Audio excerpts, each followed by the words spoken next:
Biography of Steve Jobs, a genius who changed the world. Steve Jobs, the name is one of the most famous names in the world of technology.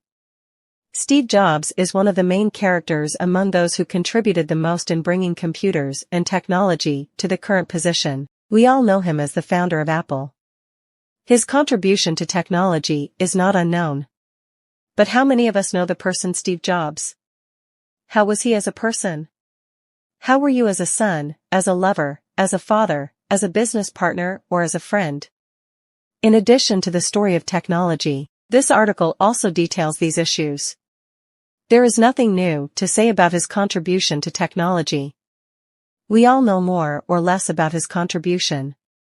He created a new world with his work. His life was a revolutionary journey to change the world, a journey that started from the time of his birth. But as much as we know about the contributions of this great man, do we know as much about his personal life? What kind of events did he have to go through on his journey to change the face of the world? What kind of obstacles he had to face? How was his family life? What kind of student was he at school? What kind of relationship did he have with his parents?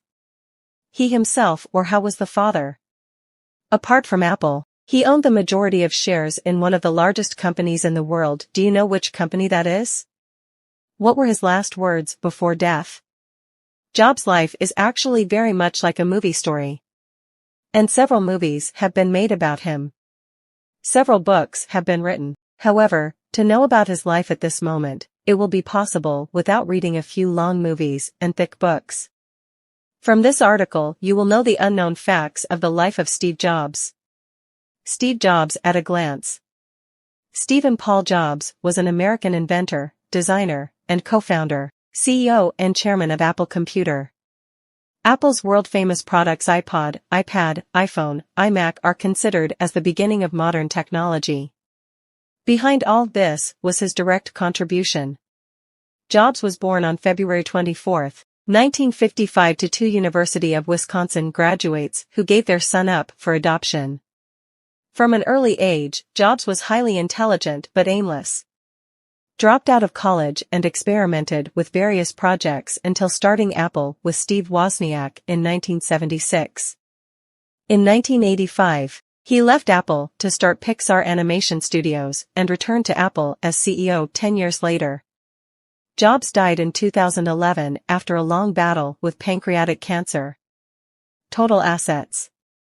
In 2011, according to Forbes magazine, Jobs' estimated net worth was about $1,002 billion.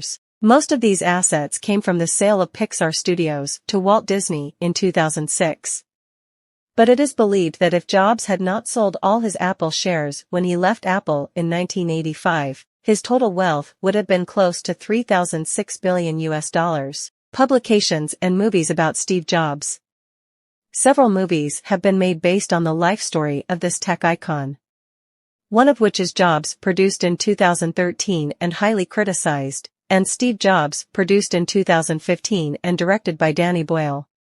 Several books have been written about Jobs, including Walter Isaacson's own authorized biography of Steve Jobs, published in 2011. The book is widely discussed for exposing the fraud of Tim Cook, Jobs' successor as CEO of Apple. In 2012, Karen Blumenthal wrote another biography of Jobs for teenagers.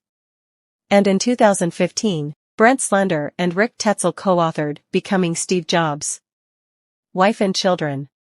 On March 18, 1991, Jobs married Lauren Powell. Jobs met Powell in the early 1990s at Stanford Business School. Powell was doing his MBA there then. They lived in Palo Alto, California with their 3 children.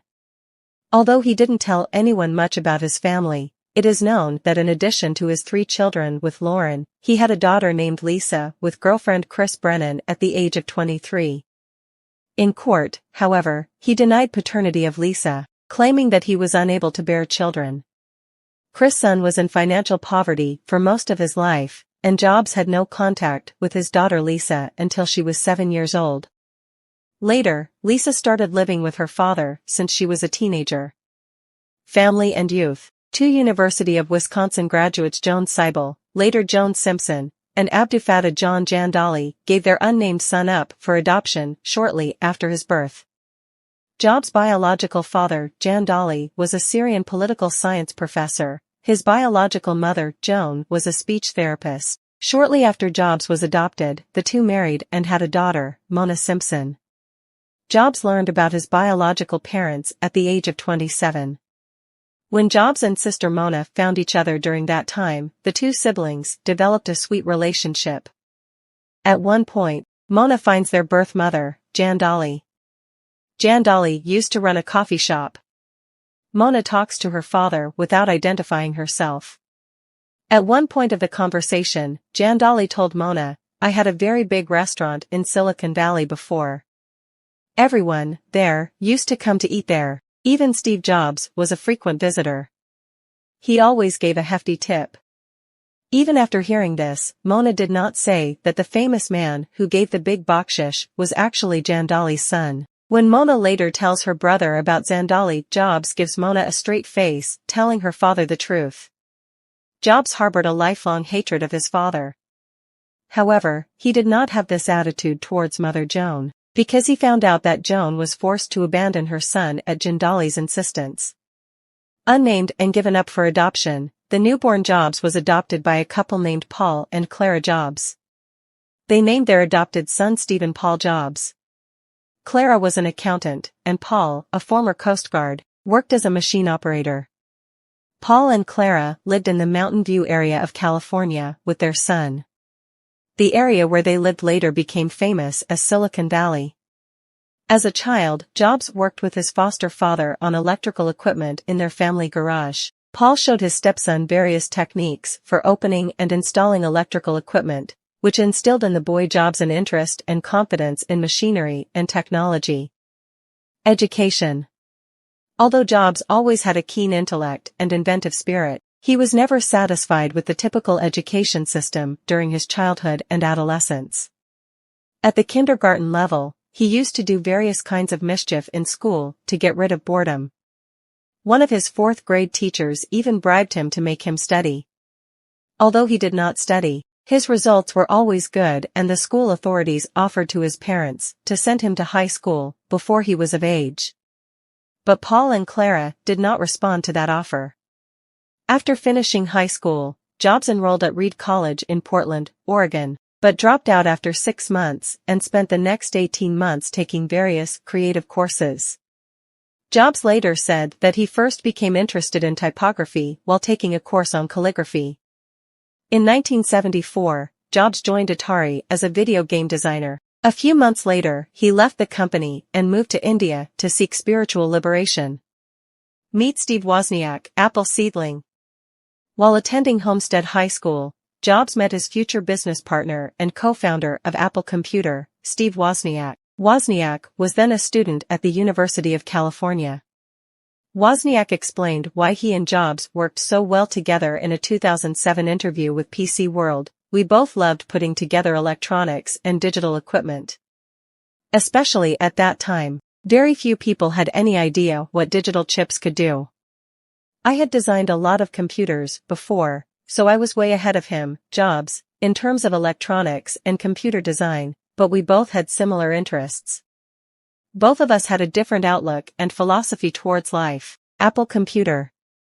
In 1976, when Jobs was only 21, he and Wozniak started Apple Computer in their family garage. Jobs sold his Volkswagen car, and Wozniak sold his beloved scientific calculator to finance Apple's initial capital. Jobs and Wozniak are credited with revolutionizing the computer industry by making technology accessible to all, and by making computers and their components small, cheap and easy to use. Wozniak went on to create several easy-to-use computers, and Jobs' visionary marketing led to Apple computers selling for $666.66 each at the time. Apple One added $774,000 to their organization's account. 3 years later, when Apple released its second model, the Apple II, the company's sales rose 700% to $139 million. In 1980, Apple entered the market entirely as a limited company. Its market value stood at $1.2 billion on the first day.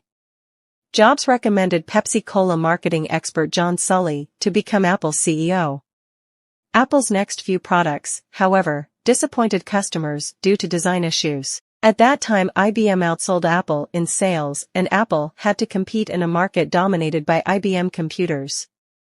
In 1984, Apple released the Macintosh computer, which was heralded as an anti-trend lifestyle. Macintosh was a romantic, youth-friendly, and creative product, but despite profitable sales rates and better performance than IBM's computers, IBM users were not comfortable with the Macintosh. During the market downturn, company executives began attacking Jobs for the delusion that Jobs was hurting Apple. Without a specific official position in the company he built, they put Jobs in a situation where he could no longer work independently, and Jobs left Apple in 1985. Pixar. In 1986, Jobs bought the Pixar animation company from George Lucas. It later became known as Pixar Studios. Considering Pixar's future prospects, Jobs invested $50 million in the company from his personal funds. Later popular movies like Toy Story, Finding Nemo, The Incredibles came out from the studio. Pixar company's net income stands at $4 billion. In 2006, Pixar merged with Walt Disney. This made Jobs the largest shareholder of Disney. Apple recovery. After leaving Apple, Jobs founded Next Incorporated in addition to Pixar. He founded a new hardware and software company called. The company faced some difficulties in selling its own new operating system in the U.S. general market and was later bought by Apple Next Incorporated in 1996 for $429 million. Jobs returned to Apple as CEO in 1997 and restored Apple's glory in the 1990s, just as he had led Apple to success in the 1970s. Jobs got Apple back on track by bringing in a new management team, changing stock options, and paying himself a $1 annual salary. Apple was once again able to attract customers with amazing products like the iMac, the brainchild of Jobs, brilliant designs, and brilliant branding campaigns. In the following years, Apple revolutionized the technology world with revolutionary products like MacBook Air, iPod, and iPhone. The thing is that as soon as Apple brings a new product to the market, other competing companies jump in to make similar products. Apple was able to build a unique position in the technology market thanks to Jobs. During 2007, Apple's quarter saw significant positive changes. The price of each share stood at $199.99, breaking all records at the time. The company's profit book accumulated more than $1.5 billion, $18 billion were deposited in the bank, and the company's debt book was zero. In 2008, the massive popularity of the iPod and iTunes made Apple the second largest music retailer in America, after Walmart. Apple is ranked number 1 on Fortune magazine's list of America's most popular companies. Along with that, Apple ranked number 1 in the list of 500 companies with the highest dividend to shareholders of the same magazine. The battle with cancer. In 2003, Jobs learned that he had a neuroendocrine tumor, a rare but operable cancer of the pancreas. Instead of undergoing surgery, Jobs changed his vegetarian diet and began using Oriental medicine. In doing so, he prolonged the surgical procedure by 9 months, and raised the alarm of Apple's board of directors. Apple executives feared that if news of Jobs' illness became known, shareholders might withdraw their stock. In the end, not out of fear of alienating shareholders, Jobs kept the news of his illness a secret of his own volition. Jobs' tumor was successfully removed in 2004. Naturally, Jobs kept very little public about his health in later years. In early 2009, there was talk of Jobs losing weight. Some speculated that his health problems had resurfaced. He also had to undergo a liver transplant. But in response to these whispers, Jobs said he was actually suffering from a hormonal imbalance, nothing more. But after a few days he took a 6-month leave from work. In an email message, he told his colleagues his health problems were not normal. He replaced Apple's day-to-day operations with then Chief Operating Officer Tim Cook. After nearly a year out of the limelight, he spoke at an invite-only Apple event on September 9, 2009. He continued to host various Apple events throughout 2010, including the unveiling of the iPad. But in January 2011, Jobs announced he was going on sick leave. In August, he resigned as CEO of Apple and handed over the responsibility to Tim Cook. A month later, his illustrious life ended. Death and last sentence of Steve Jobs. The proverbial man of the technology world died at the age of 56 in Palo Alto, USA on October 5, 2011. He had been battling pancreatic cancer for almost a decade. According to Mona Simpson, at the moment of his death, Jobs looked at his sister, wife and children and said, "Oh wow. Oh wow. Oh wow." Which in Bengali stands for excellent. Excellent. Nice. There is no exact explanation as to why he said this. But it is true that he has done many wonderful things in his life. Write in the comments what else you know about the biography of Steve Jobs. It will enrich this article. Also, if you like the article, please share it and let everyone see it. We hope you will be inspired by Jobs' story to change your situation and the world. If Jobs is the son of a very ordinary machine operator and can establish the best company in the world, why can't you make your dreams come true?